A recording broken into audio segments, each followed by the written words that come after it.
Hello everyone. Last दिन जो हम लेसन कर रहे थे उसके हार्ड वर्ड्स में आपको प्रॉब्लम आ रही थी कि वो थोड़ा क्लियरली दिख नहीं रहे थे, तो मैंने फिर से आपके लिए लिखा है गार्बेज, रबिश, और फिर भी अगर हिंदी लिखना चाहे तो कचरा। एनकाउंटर मीट मीन्स मुलाकात, स्क्राउजिंग सर्चिंग तलाश करना, ग्लिबली टॉकिंग थॉटलेसली यानी लापरवाही पूर्वक बातें करना जिसमें कोई बुद्धिमानी ना हो। एम्बेरिस्ड असैम शर्मिंदा, वंडर थिंक सोचना, परपिचुअल कॉन्टिन्यूअस यानी लगातार बनी रहने वाली, डिसोल्यूशन लॉनलीनेस एक अकेलापन, उजाड़ सुनसान, लूम्स अपीयर्स अनक्लियर जो चीजें क्लियर दिखाई नहीं देती है, धुंधला सा अस्पष्ट सा, मिराज इल्यूशन यानी भ्रम, रिनोवेट रिपेयर एंड इम्प्रूव किसी चीज को किसी बिल्डिंग को हम जो रिनोवेट करवाते हैं मतलब मरम्मत करवाना या उसको ठीक करवाना। अनकैम्प नॉट नीट एंड टाइडी यानी अव्यवस्थित तरीके से इधर उधर फैले हुए होना। स्नैक्ड द स्टेट ऑफ बीइंग हॉली पवित्रता पावनता। डन ऑन यानी रियलाइज होना महसूस हो जाना। कंटेंट सेटिस्फाई संतुष्ट।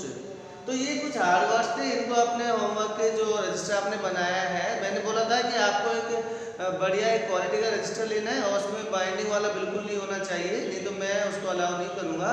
ये उसमें पहले आप इनको नोट डाउन कर लीजिए और उसके बाद इसकी जो PDF डाली जाएगी उसका होमवर्क करना है। अब हम चलते हैं लेसन पर।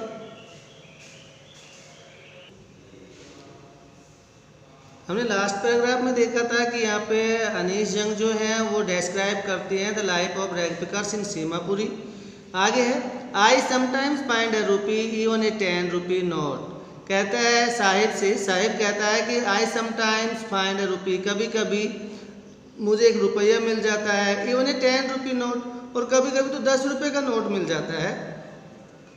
हिज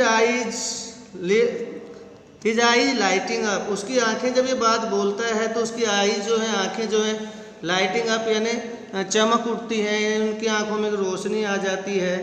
तो इसका मतलब यह कि कहता है कि कचरा जो हम जो ये लेते हैं इकट्ठा करते हैं इसमें कभी कभी मुझे 1 रुपये का सामान मिल जाता है, कभी कभी 10 रुपये का। तो when you can find a silver coin in a heap of garbage you don't stop scrounging for there is hope of finding more. ये इन्होंने बोला कि एक लाइफ की फिलॉसफी है, एक ऐसा फैक्ट है जो हम सबको पता है।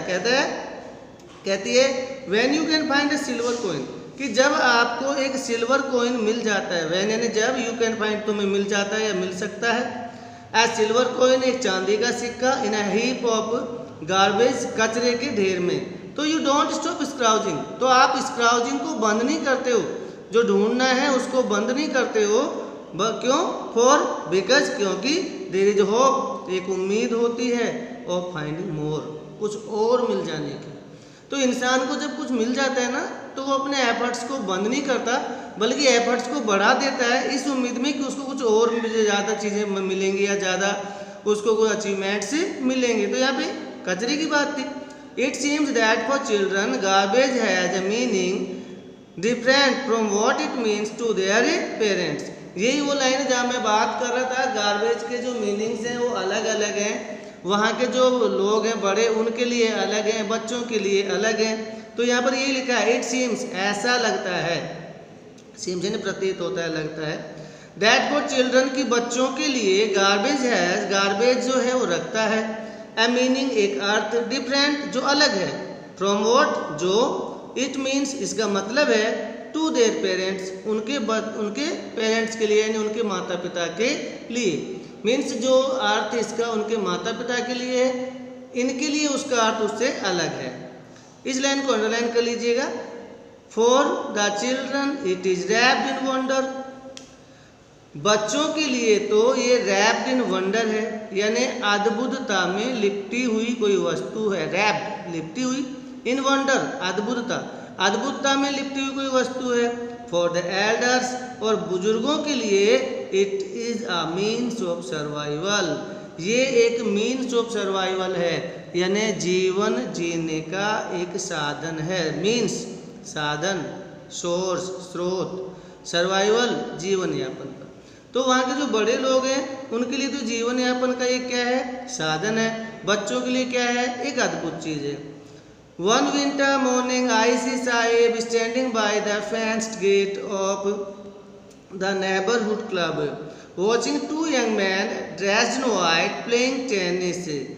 I like the game, he hums, content to watch it standing behind the fence. I go inside them when no one is around. He admits the gatekeeper lets me use the swing. तो कहता है कि one winter morning, एक winter की सुबह थी, winter यानी सर्दियों का जो मौसम होता है उसकी सुबह थी।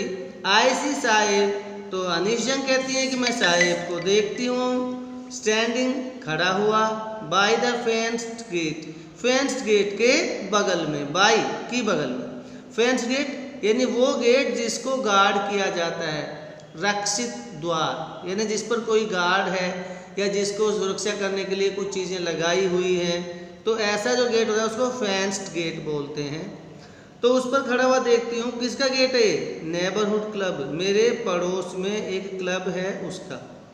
Watching two young man dressed in white, कहता है कि वो खड़ा हुआ है, देख रहा है दो यंग मैन, दो नवयुवकों को जिन्होंने ड्रेस पहनी है वाइट सफ़ेद कलर की, प्लेइंग टेनिस, और वो दोनों जो यंग मैन है वो टेनिस खेल रहे हैं।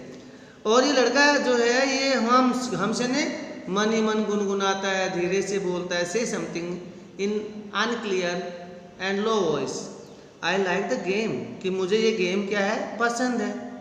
Content to watch, content satisfied, संतुष्ट है, टू वॉच इट, इसको देख करके, स्टैंडिंग बिहाइंड द फैंस, उस फैंस यानी उस रक्षित द्वार के बगल में या बिहाइंड यानी पीछे खड़ा होकर के देख करके वो क्या है, संतुष्ट है। I go inside when no one is around, he admits, और वो एक बात एडमिट करता है, सहमत है, एक बात से स्वीकार करता है कि वो अंदर जाता है, यानी आई गो इनसाइड, मैं अंदर जाता हूँ, when no one is around, जब आसपास कोई नहीं होता। The gatekeeper lets me use the swing, gatekeeper जो है मुझे स्विंग यूज करने की परमिशन दे देता है, लेट परमिशन दे देना, मी मुझे, यूज द स्विंग झूला झूलने की।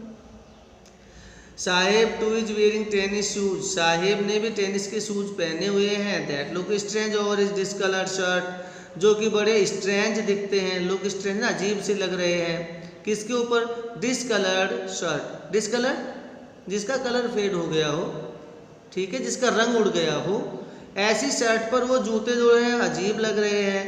एंड शॉर्ट्स, और उसने जो शॉर्ट्स पहनी है, निक्कर पहनी है, हाफ पैंट, उस पर ये जो जूते पहने उसने टेनिस के, वो अजीब से लगते हैं। अब आप सोच रहे हैं साहब साहेब के पास इतने महंगे शूज कहाँ से आए, तो वो लड़का जो है वो खुद ही बताता है, someone gave them to me, he says in the manner of an explanation, explanation स्पष्टीकरण, कारण बताना, तर्क देना। तो एक कारण बताने के मैनर यानी अंदाज में वो लड़का कहता है, someone gave them to me, कि किसी ने ये शूज मुझे दिए थे। द फैक्ट, ये fact, that they are discarded shoes of some rich boy, कि ये जो शूज थे ये डिस्कार्डेड शूज थे। डिस्कार्डेड शूज क्या होते हैं, तिरस्कृत, रिजेक्टेड, कि ये जो शूज थे किसी रिच बॉय के द्वारा तिरस्कृत किए हुए थे, अर्थात रिजेक्ट किए हुए थे, मैं नहीं पहनना।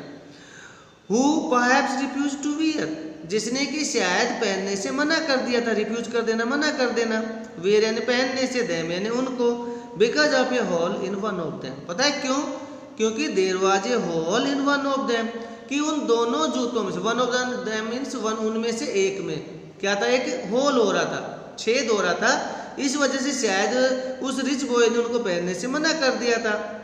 डजंट बॉदर हिम, लेकिन ये एक जो होल था ये साहेब को बॉदर नहीं करता है, साहेब को परेशान नहीं करता है। यहाँ कहना ये चाहते हैं कि जो गरीब होते हैं, जिनके पास लाइफ में कभी हुआ ही नहीं, मान लीजिए अपने पास में कभी बहुत अच्छा मोबाइल हुआ ही नहीं, तो किसी ने टूटी हुई स्क्रीन का मोबाइल अगर हमें दे दिया और वो एप्पल का है, तो हम चुपके से उसको रख लेते हैं कि यार कम से कम एप्पल का तो है। तो सेम चीज़ साहिब के साथ है, उसने लाइफ में कभी जूते नहीं पहने, तो अगर एक जूते में छोटा सा होल हो भी रहा है तो उसे क्या फ़र्क पड़ता है उसको। फॉर वन, एक ऐसे व्यक्ति के लिए, हु हैज़ वॉक्ड, जो कि घूमा हो, बेयर फुट, नंगे पाँव, even shoes with a hole, और यहाँ तक कि अगर उसको जूते मिल जाते हैं कि जिसमें एक होल हो, is a dream come true, तो भी उसका तो मानो सपना क्या हो गया है, सच हो गया है। ड्रीम कम ट्रू, सपना सच होना। But the game he is watching, लेकिन गेम जो वो देख रहा है, इज है कंप्लीटली या इंटेंटली, यानी जो गेम वो इंटेंटली देख रहा है, केयरफुली देख रहा है, is out of his reach, वो उसकी पहुंच से क्या है, बाहर है। लास्ट पैराग्राफ पहली स्टोरी का।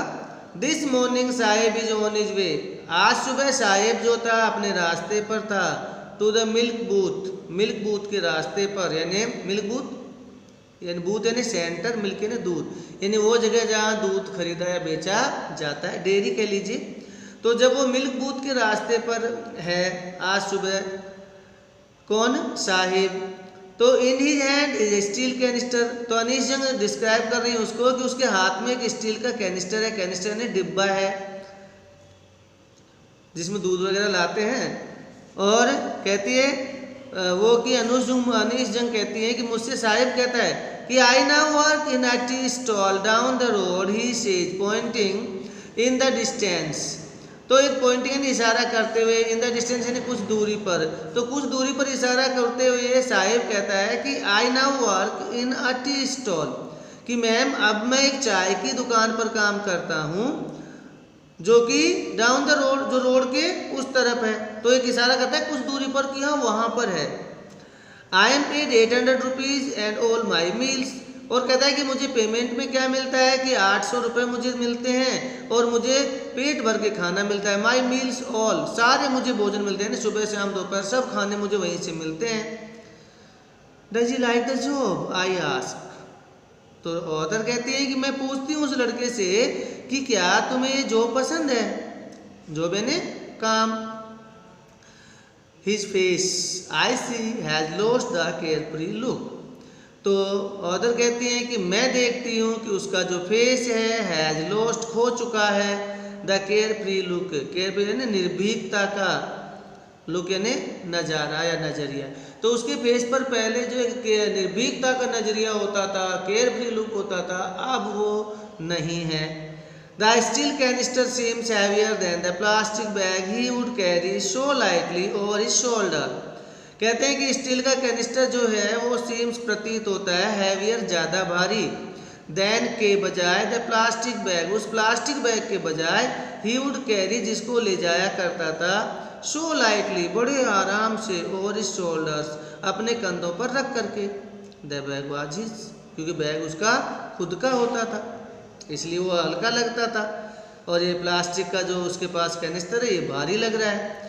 The canister belongs to the man, ये क्योंकि कैनिस्टर जो है बिलोंग्स टू द मैन, ये उस आदमी से संबंध रखता है, बिलोंग्स यानी संबंध रखता है, मतलब है कि कैनिस्टर उस आदमी का है, who owns the tea shop, जो चाय की दुकान का ओनर है। Sahib is no longer his own master, और साहिब जो है वो अपने इच्छाओं का अब नो लॉन्गर, अब नहीं रहा, मास्टर मालिक, कि साहिब अब अपनी इच्छाओं का मालिक खुद नहीं है। तो इस तरह से हमने पहली स्टोरी पढ़ी साहिब की। अब नेक्स्ट वीडियो में हम मुकेश की स्टोरी पढ़ेंगे। Till then take care of yourself and subscribe कर लीजिए चैनल।